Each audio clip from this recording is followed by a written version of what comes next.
Welcome back to Incremental, the Continuous Improvement Podcast. This is our Concepts Edition, episode 134. I am Devin Bedoni of Like and Precision. And I'm Uriel Eisen of Austere Manufacturing and ARDA.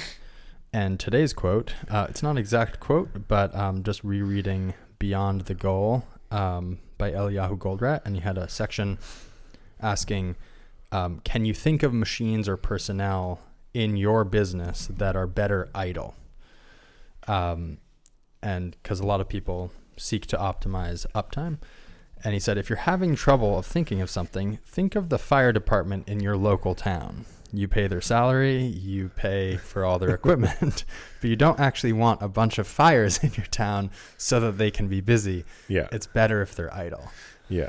Kind of just cracked me up. I think what I really appreciate about Eliyahu Goldratt is that he has a very strong basis in theory, I would say, and like logical clarity or something. Yeah, he's good at boiling down to root principles. Yeah. Yeah. And so if there is an example of people and equipment that you can very clearly see are better to keep idle, then that tells you that there's a continuum back from there where more action is not always better. Right. Yeah, our forklift squarely fits into that category. Right. Yeah, you don't want that busy. In fact, that just means you came up with more things to move around. Yeah, exactly. This kind of plays into, I've been thinking a lot about surge capacity as a small business specifically, right? Mm-hmm. That's what we are. What do you mean that's what you are?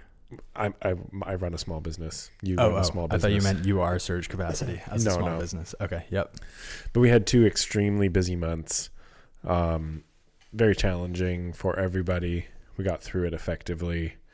Overall, it was like good for the business in many ways. Mm-hmm. We made a lot of improvements. We got a lot of people up to speed. We did what I think was a lot of good work, but it was very challenging. And I'm not quite sure, as I said before we started recording, like I don't have any answers here. I think you could approach this from a bunch of different directions. One is to like figure out a way to even your flow into the business. Mm-hmm. Another is to figure out how to absorb uneven flow through the business.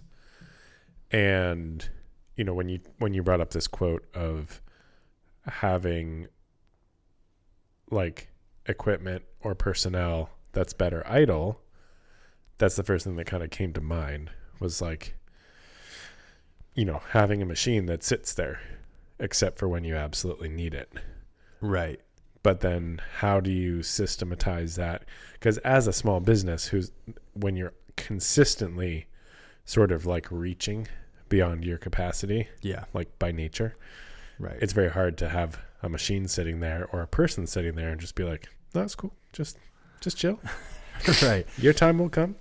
And they're expensive, or they seem expensive, or actually I don't think it's the expense that's hard. I think it's more that you feel like you're leaving money on the table because you have this capacity and you want to put it to use. And generally speaking, if you're doing a good job, there's available work to be done. Right. I mean, I think there's a few things there. One is there's always a question of, let's just say for a second we want to ship everything next day. Yeah. Then you either can approach your true capacity and that's it. Or, and now... How do you mean? Like in terms of cadence of shipment, right? Okay. Like I book enough work so that every day we do same day turnaround or, next day turnaround. Sure. And so every day we're taking in a job and we're shipping a job, taking in a job, shipping a job.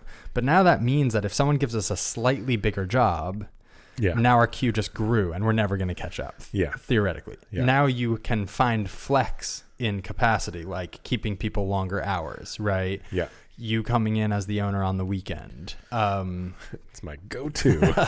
But like, and I think that's important to have. Like I think in airlines dealing with variation, they can increase the throttle on their flight Yeah. which costs more in gas, but recovers for the whole system. Yeah. And I think if you're operating really close to that margin, it also means that when a big opportunity comes along, you can't take it. Yeah. And if you're trying to grow your business, like, I don't think you're right about as a small business, you're constantly reaching. I think it's as a growing business or a growing small business, right? Yeah. If you're just steady state, you're like, no, we have our 6 customers, we serve them, they give us enough work, we're happy. Sure. But it's kind of like, I guess I just don't know those people. we want to buy another machine. Yeah. We can't quite afford it, but we also have too much work for our current machines. Yeah. What gives? Yeah. Do we go out on a limb and buy the thing and hope we can make hay?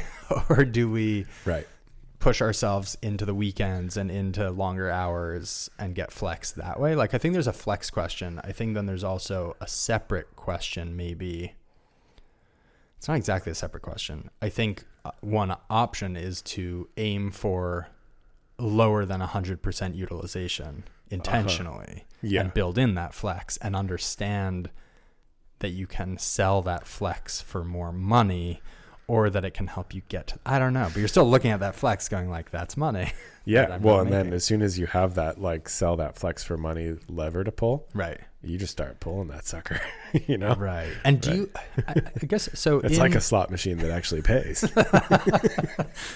So in SF, there is dynamic parking charges. So street parking adjusts dynamically to aim for 80% utilization. Oh, interesting. Which in most cities, like, I forget what it is, like 30% of congestion is people circling for parking. It's a huge number, right? So like, and that's because street parking, I mean, okay, maybe I'm not a city guy, but sure. I dabble. No.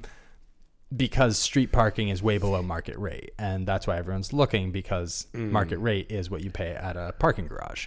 And I actually calculated how much it costs to exist in New York City per hour. Yeah. And no matter what, this is a few years ago, it was $250 an hour minimum.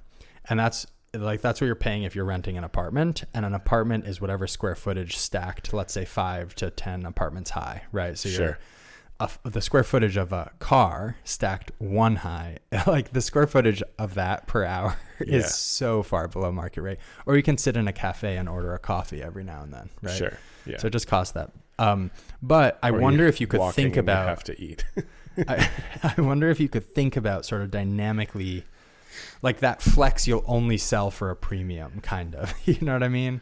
But it's so, I'm right there with you. If someone is like, hey, we want to place a big order, you're like, yep. Yeah. Oh, let's go. I mean, so we started doing that, right? We've started to sell, faster lead time, right? Mm-hmm. For a higher value. It turns out there's not a shortage of those people who are willing to pay that. So now all of a sudden you just have a different problem. Like the same. Everyone wants it really fast and it's paying you more. Yeah. Yeah. But it's right.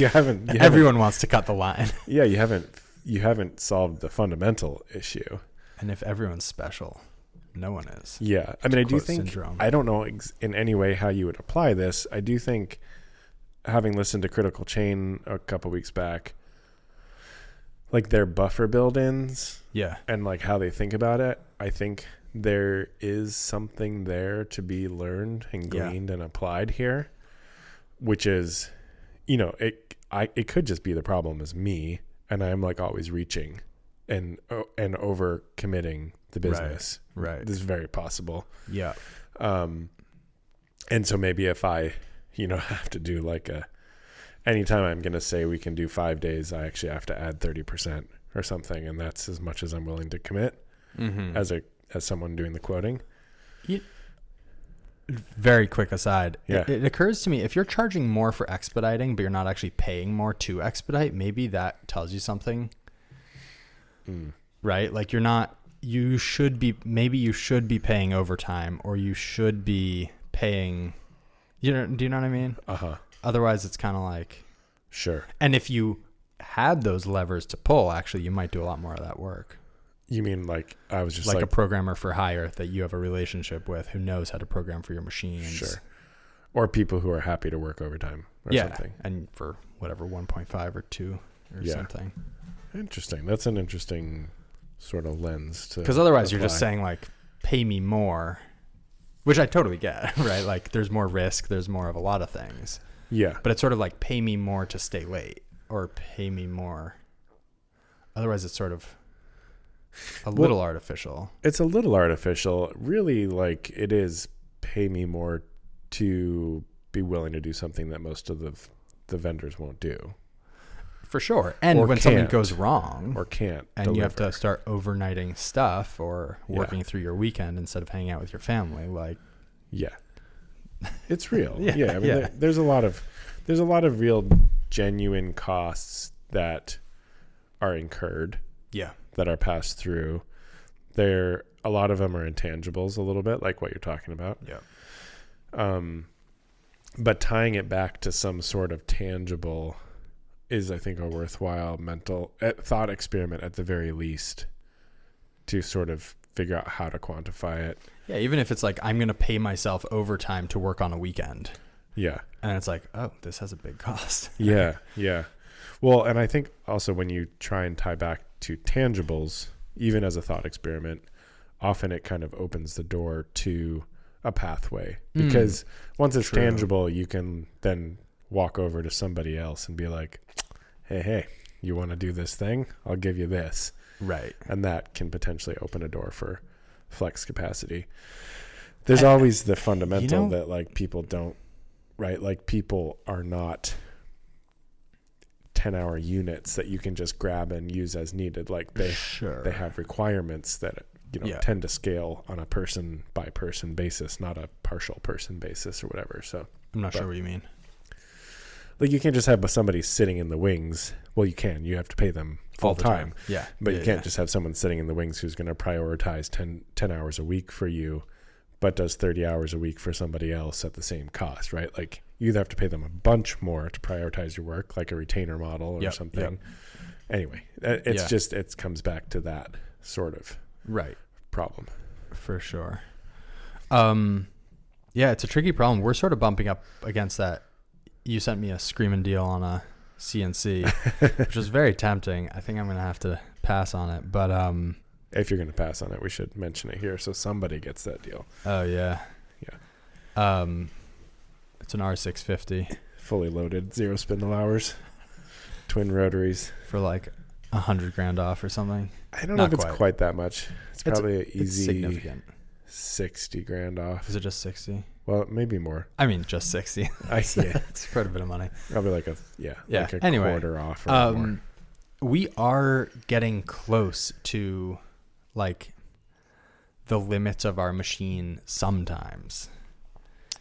And then it's capacity. It's capacity. When things get busy, it's like, oh man, it would be nice to have another one. And then you're sort of turning stuff down, or you're pushing things pretty hard. Like if we crashed and it was down for a couple of days, that would really set us back. And it's sort of a question of like, when do you buy capacity, and how do you want to size your whole business? It's just tough. I mean, I don't know. On the business of machining, for years, I feel like they've said growth eats cash for breakfast.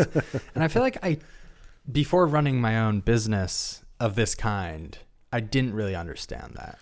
Yeah. And it's just so real. It's crazy. Like we're moving the shop right now, and it turns out when you move into more square footage because you are growing, it doesn't mean your cash flow supports it yet. The idea is that it will support it. But when you're staring at that in the face, you're kind of like, okay, well, I hope that works. Right? Like that's a big investment, and then the build out of the space is like at the worst possible time of like going into higher costs, and then like adding another machine would definitely be a cherry on top there, which you kind of did, and you hired, right? You did all that in quick succession. Do not advise. You pulled it off. I pulled it off. I do feel like growing a small business is just like Hail Mary after Hail Mary after Hail Mary. It's pretty wild. Yeah. Hopefully that's not what it's like once it's evened out a bit. I want to believe there's a day down the line where we just kind of all go to work and solve problems, but it doesn't feel like you're literally... I suspect you could, and you're not built for it. If you were built for that, you would not be able to do Hail Mary after Hail Mary. Because, right, you could just steady state it. and just be like, this is what we're doing. I don't know if I could yet. I don't know if we're at No. a steady state place. Yeah, yeah. Yeah. Maybe I just need to be more creative about my thinking. Not necessarily. I mean, growing is cool. Well, yeah, I think there are there's sweet spots where everyone has enough to do but not too much to do. Right. Not trying to wear too many different caps at one time. Yeah. And there's the nature of certain businesses where it's like you got to have this many skill sets in this business for it to function. So we're definitely in that. Yeah, I think steady state for us would be like 5 to 8 people. yeah, similar, I think. Without getting really unusual mixes of skills in one person. Yeah, exactly. Yeah. Interesting. So I had a really interesting conversation with Alec White. Good friend of the pod. And kind of about sizing Kanban loops and information flow and all that. Basically, so a few really interesting takeaways. It's basically the question is, if you have a whole bunch of Kanbans that are getting triggered, yeah, and they go into a bin, and then over time, it's like you have to walk over to the operator and be like, hey, by the way, like we just got a big order, and so now we're actually out of this thing, and so I need you to run this Kanban at a higher urgency than when it was triggered. Yeah. So you have this thing of like, we've talked about this before in different kind of gotten at it from different angles, but when a Kanban is triggered, if all of the other Kanbans that flow to that same that same process, sure, if they have different urgency to begin with, that can cause problems. But also if their urgency starts to shift dramatically during the time of replenishment, it starts to get especially weird. And so we ran into this a while back. Also talking to Andrew from Henry Holsters, I know he ran into a similar thing of like, I don't know, you get into lean and all the books say like it's not about reducing inventory, but somehow that's like a very tempting lever to pull. Yeah. And so you go around like reducing inventory and exposing your problems or whatever. Meanwhile, you're used to a culture of expediting, right? So like, even if it's just you and it's easy to expedite, like Kanban makes it really easy to go pick up a card and shift its position. Yeah. But you're still doing it. And so what we did in our shop, which was really helpful, is we just started adding Kanbans in loops. And so what's also interesting is if you have a queue of 100 parts with one Kanban at 50, then you're going to consume 50 and then hit that card. If you have let's just to make it easy, if you have 3 Kanban in that 100 parts, that's not the easy number. Well, 25, after 25, you hit one, after another, okay. I guess 4 in the loop. Yeah. So 4 in the loop. And then, so each one represents 25 instead of 50. Yeah. Just to make it easy. Then you have the same, then you're reducing the batch size of the information flowing upstream to trigger your processes. Yep. Which means that you're less likely to have run out before a batch arrives. Sure. And so two big takeaways. One was just that, like, I think a lot of the, let's say easily accessible, lean content on YouTube particularly, highlights the 2-bin system. Yeah. Right? You have one Kanban card for each supply. So another way to think about this, just for the listener, in your example, the 2 other ways that you could do this, I think that maybe would be more in line with what you're saying, would be to either double your quantities of each, like stick with 2 bins, but instead of 50 and 50, go to 100 and 100. Totally. Even though your demand has not increased. Right. Or to stick with, what was it, 50 and 50? Stick with 50 and 50 and just add another card to the loop, or another 2 cards. Or another 2 cards and increase your total in circulation. Yeah. I think there's 2 concepts there. There's 2 levers. Yeah. One is how frequently you're sending signal upstream to make more. And the other is how much do you have left over to continue working. Yeah. And there's some complicated. It's not that complicated. It's pretty basic. But Reloisa is from Bosch. And that was interesting to work through some of my Kanban loops just to get a sense of what they would look like if you actually do the math. And what I found was that theoretically our paint department in my head turns stuff around like the same day or in one day. Yeah. And realistically it was more like 5. And so we just increased our Kanbans on all of our items. So I think what I came away with from the conversation is that you want to increase inventory to the point where you stop running into, like there's the analogy of the pond, where you stop running into rocks every 5 seconds, and make sure that the cadence of rocks you're hitting are a thing that your organization has the capacity to actually dig into and solve. And like that's what fuels, your continuous improvement efforts. I think we existed in a state for a long time of like constant expediting and conversations, and there was never enough clarity, and just there were just too many problems on top of each other, which has another issue of scientific thinking is a big thing in the Toyota production system, and if you have more than one variable you're sort of trying to adjust at a time, that's no good, right? Yeah. So it's also true that you kind of don't want to be pulling more than one lever at a time per area.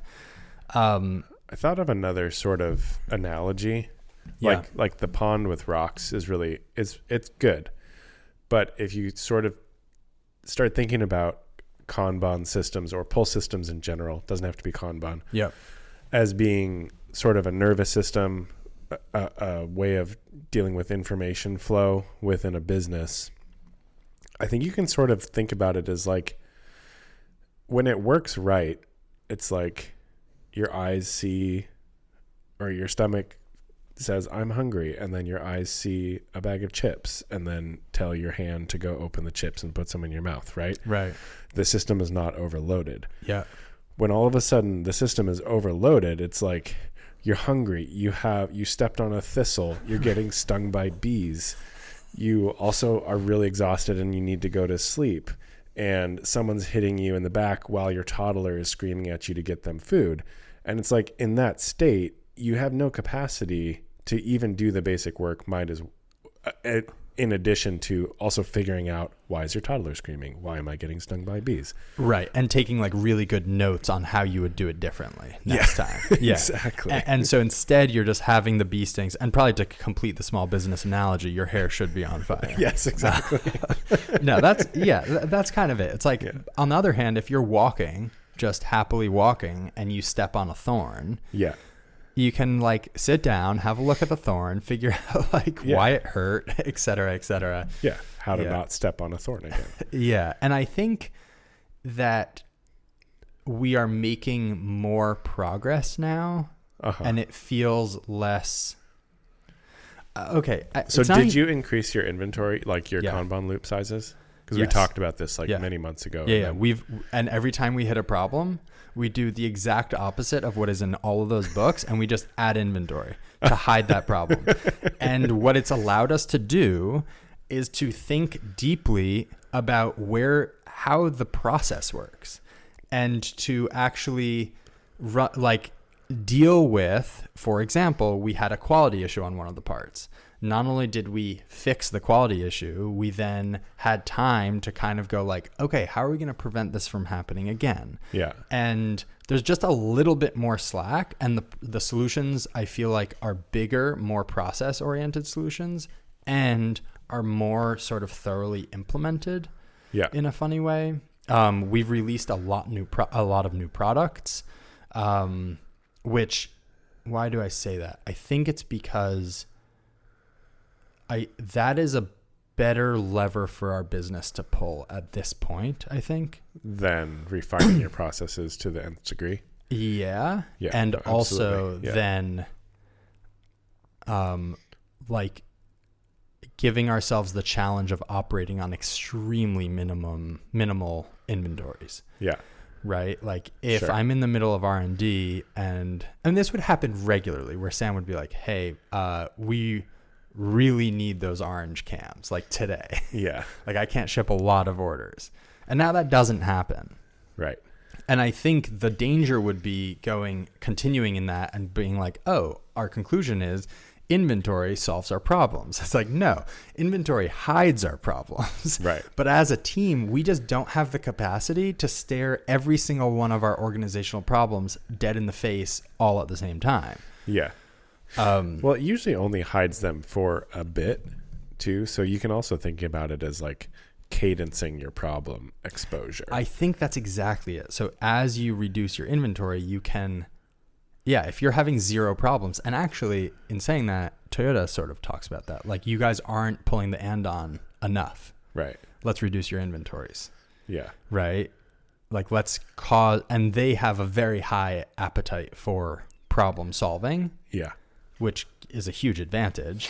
We don't, which is just how it is. Right. They also have like Bigger. a high capacity to sort of like tune that level. Yeah. Because they can easily add inventory back in if the andon's going too much. And I think that's really, I don't know. I've decided that it's, and not just me, a lot of authors, if you're sort of reading, not between the lines, they kind of say it like the first thing you should seek is stability. Right. Yeah. And we did not have stability.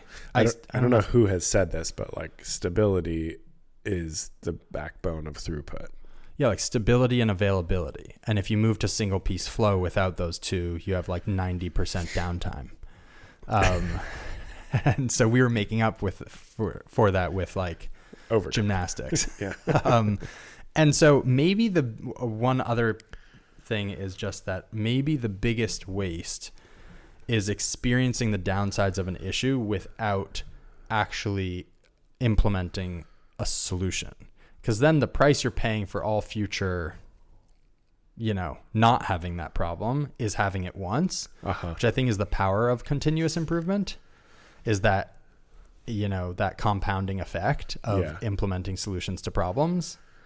But if you just have the problem and you don't implement a solution, you may as well not have the problem. And obviously there is a point at which the cost of inventory is so high that you should reduce it. And I think the other thing is it would be very easy to not ever reduce our inventories. Yeah. As a lever to experience more pain. Sure. I mean, like to have that bee sting us again. Right. Are you truly a masochist or just a cosplaying? Yeah. Anyway. Interesting. I wonder if the true cost of, like in large companies, this is a total postulation, like no doubt. Let's go. But if the cost of inventory, if the true cost of inventory is like the embedded cost in the work or the loss of sales due to not getting things through quickly, or if they're kind of on par. Someone might have an answer. I do not. But I sort of, these days, tend to think about it more as not the cost embedded in the work that is done, but the inability to deliver on work that needs to be done. Anyway. Right. I think they're both factors probably. Yeah. Right. And yeah.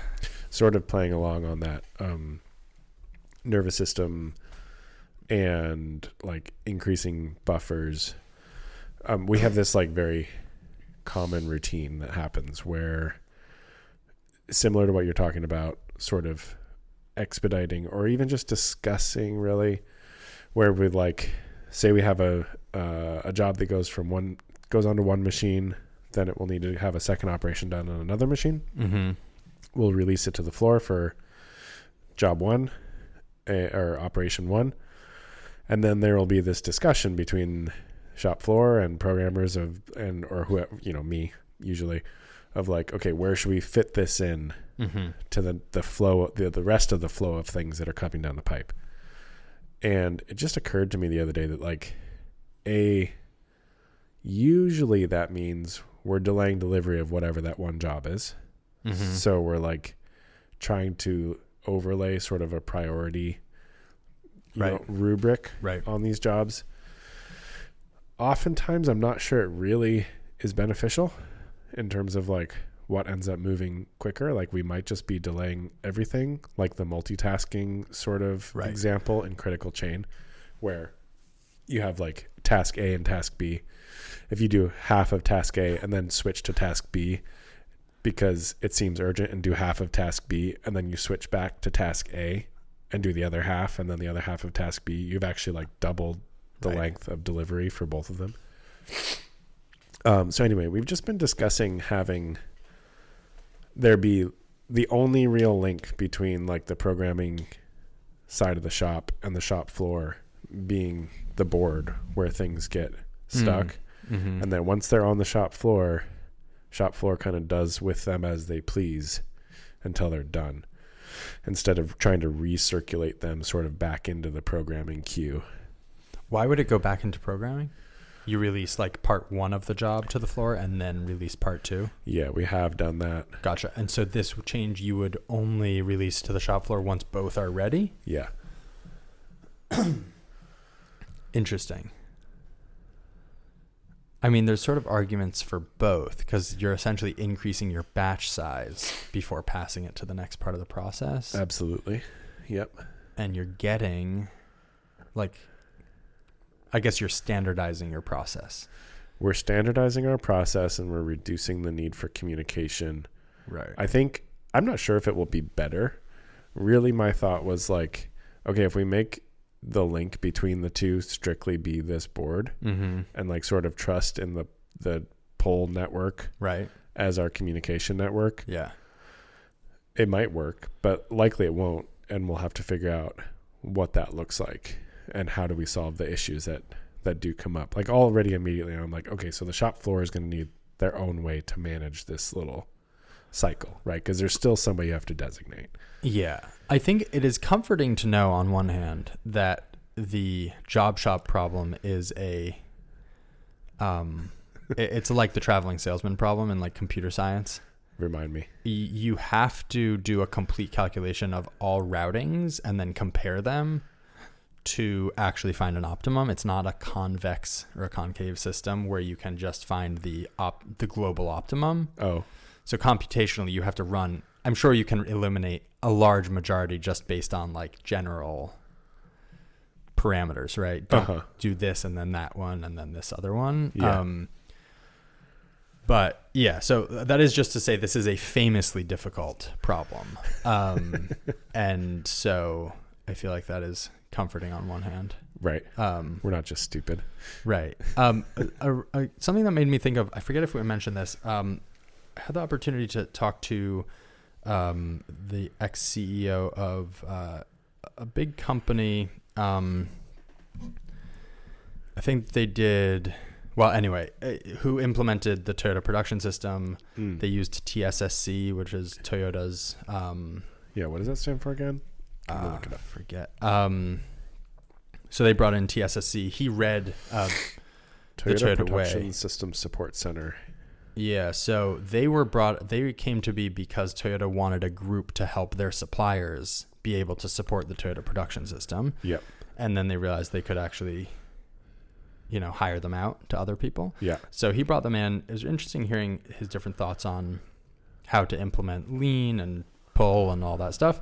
One of the things he mentioned, which you kind of touched on, is he said he found it really useful, and I think you and I don't have as much use for this, but really useful to frame things. He said he would go talk to people and say, could we run an experiment where we try this thing? Yeah. And he said that framing really got him a long way with people because that company's been in business for over 100 years. Okay. And so there was a lot of like, we've always done it this way or whatever. Yeah. And so just framing it that way. And that's sort of what you just said, right? Like you're running an experiment and it means that failure is totally on the table and acceptable. And anyway, just I thought that was a nice phrasing. And Alec White said he had got some mileage out of it. About that phrasing? Yeah. Yeah. Just like letting a team kind of feel, I don't know, like it's on you if it fails, right? You recommended it. By saying it's an experiment, you're not saying I have a better way of doing it. Right. You're just saying, can we try this? You're also sort of complimenting their intelligence in that you're like asking them a question. Yeah. which always goes a long ways. True. Let's see. Okay, this is sort of a change in topic. Hit it.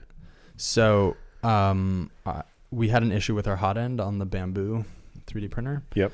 And in solving the problem, realized we didn't have a Kanban for those hot ends. We did have one still in stock. So Okay. when I went on their website, they had either for $15, you could buy just the hot end without the thermistor, the ceramic heater, and the fan. Okay. For $30 or whatever, roughly, you could buy it pre-assembled. And so on one hand, so I was like, oh, I'm just going to do $30. It comes in, we plug it in, done. Then I was like, okay, then we're just going to be throwing away a perfectly good thermistor, fan, and ceramic heater. And Toyota is sort of famously frugal, right? Like, don't waste anything, don't throw anything in the trash. Yeah. Yeah. I'm curious what you think. Yes. I think I have thoughts. Let me compile them.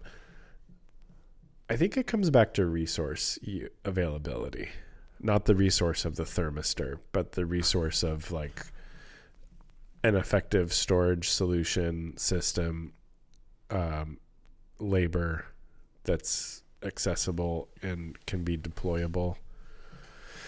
Right. Cause like, if you just kind of boil it down to this, $15 versus $30 for A versus B, the economics here don't work out to save the stuff, right? Right, $15 and it's time. And, yeah. Whatever money you're saving by keeping that extra thermistor on hand, it is completely gone by the time you take the time to take it in and out, put it in. Right. Yeah. So then there's like potentially availability of the equipment as a whole. If getting the $30 one takes longer, but you already have them on the shelf. Right. So that's sort of a non-issue. So then I kind of think it comes back to like, if you're a big enough organization, and maybe let's stick with thermistors, but let's say you had 1,000 Bamboo printers. Right. I think at that point probably makes sense to keep a bunch of these thermistors on hand, right? And you have working spares and you have new, and you probably pay somebody to run around and maintain these 1,000 printers, and they're using parts and pieces as they need to. Mm-hmm. So that's kind of where my head goes, is that it's like, I don't think there's a one size fits all solution here. I think it's totally relative to the equipment, the size of the organization, and how much impact it has at the end of the day to have that piece of equipment on the shelf, and it's like associated cost savings. Yeah. And I think that's kind of right. I mean, so I put it in as just the parts and then instantly regretted it. Not instantly. I then called a bunch of people. What do you mean? It's just the parts? Like where we'd do the assembly, because I was like, so I think the counter argument is this, and I think in this case, I'm going to switch it back to ordering a complete assembly. Okay. To save the time. I think applying TOC, theory of constraints, you would definitely not say that the, like, as you were kind of alluding to, my time replacing those parts is definitely a bottleneck for the business. And so if we can outsource that 15 minutes to, and more like 25 minutes probably, to Bamboo, where they have a whole process and a team to build these things, probably worth it, even if we're throwing some amount in the garbage unnecessarily. I think the counter argument to that is the culture you're building. And so and I think I'm going to do it, but I think what that's sort of saying is we accept this waste, and it's hard to say it in a way that is like, but then we should eventually dig into this and solve it. Right? Do you know what I mean? Like, if you're communicating frugality across the board all the time, and then giving people the opportunity to actually be frugal, I don't know. Do you know what I'm saying? I'm guessing there's many situations in which you are frugal. Yeah. And I'm guessing this, just to use this particular example. This is not the... Right. Like, you think about this as a functioning part A, B, and C and a broken part D that happen to be one thing. Right. Most people working on the thing, especially if the SOP says like replace this unit with this unit, have zero clue that the other three parts in that thing continue to function. Sure. But I remember there was a part of... Yeah, the pencil. There's the pencil where they had... In the Toyota way, like an executive very proudly showing how he'd taped 3 broken pencils together to make one functioning pencil or something. Yeah, and like that doesn't make sense to me logically. No, right? I don't think so either. I think that's a weird example. And then there's also an example, I think in one of the Shigeo books, of someone asking the question of why are we oiling the scrap on a press? So they were oiling all of the stock they were feeding into the punch press. Then it was punching out parts. And really all they needed to do was oil where the work was happening. Right. And so then they switched to spraying oil onto the tool and then it would lubricate where necessary. Yeah. And it is that attention to detail that over the years has compounded. Right. And so I think you don't want to I think you don't want to overlook that attention. I guess, right? Yeah. Like that's kind of it. And so you would actually want the person following the SOP to be like, wait a second, we're throwing this whole thing in the garbage, but only this one part is worn. Why are we doing this? Yeah. And then you'd want to be a company that's doing 10,000 of those. And so that savings is meaningful. Right. Or just have thought through why this particular decision is made this way so you can discuss it. I think I would love if someone has a rubric or something, like you were saying earlier, where making things explicit can be really helpful. I think I would love more of a rubric around making these decisions. It's very adjacent to like, do we build stuff in-house versus outsourcing? Yeah. Yeah. Right. And all of it, I think you and I are kind of like, whatever, develop some intuition that is right or wrong, but it's not. It's kind of not systematic. It's not lame, but it's not interesting. Just going like, I think you should. Yeah. Anyway. Yeah. Yeah. I mean, like all things, you can standardize, but there's also not really a one size fits all solution. Standards in prevent failure and ensure mediocrity. Sort of. Yeah. Yeah. Yeah. But they also create amazing things on a global. Especially if you keep updating your standards. Also that. Yeah. Yeah. Then you're off to the proverbial races. So I hear. As they say. Cool. That might be time for us for today. For sure. I have a tiny little last thing to stick in here. Hit it. In Thinking Fast and Slow, Kahneman is telling the Israeli Air Force that people improve more over time with positive feedback. And one of the generals stood up and said, okay, well, with all due respect, I'm sure your research is meaningful, but every time I yell at someone for doing something poorly, they improve. And every time I give someone praise for doing something well, they get worse. And in the book, and I just thought this was such an impressive clarity of mind and just a good application of statistics, Kahneman was like, yes, this is a good demonstration of regression to the mean, where the general was probably giving praise when someone had an unusually good performance doing, this was flying. Yeah. Which statistically means that their next performance is very likely to be worse. And then when they do something poorly, if you yell at them, just without the yelling, statistically their next performance, if that was an outlier in the negative direction, it's very likely to show improvement the next time. So yeah, I don't know, tickled me. I was impressed. And the underlying thing was to give positive feedback, right? Yes, that's a good detail. Yeah, that people improve more over time with positive feedback. Yeah. Nice. On that note. Thanks everyone for listening. You can find me on the internet at likenprecision.com, on Instagram at lichen_MFG. The pod is at incremental CI on Instagram, and we have a Patreon. Go Check it patronize. out. You can find me at austeremfg.com and austere_manufacturing on Instagram and arta.cards on the internet and on Instagram. Be back next week. Adios.